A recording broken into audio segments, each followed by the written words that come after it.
సూర్యాపేట జిల్లా కోదాడ మున్సిపాలిటీ పరిధి తమ్మర గ్రామం సుందరయ్య కాలనీలో విద్యుత్ షార్ట్ సర్క్యూట్తో పూరిళ్లు దగ్ధమైన సంఘటన చోటు చేసుకుంది.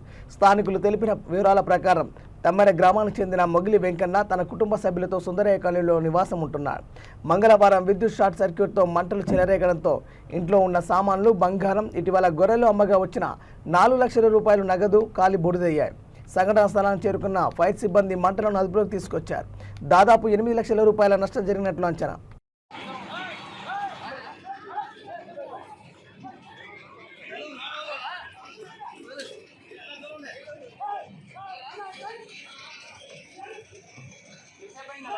అయిపోయింది ఖాళీ పూర్తయింది. ఇంకేమన్నా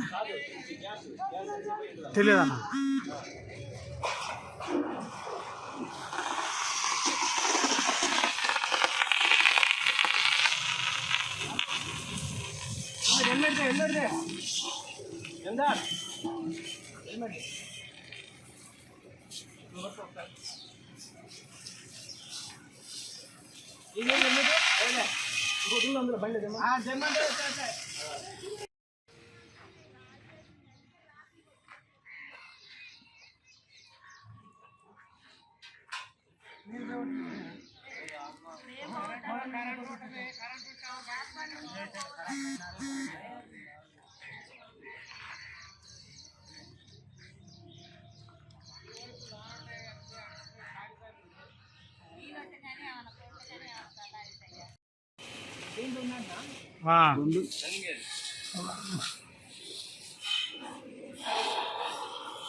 సౌండ్ వస్తే కింద కూర్చోండి.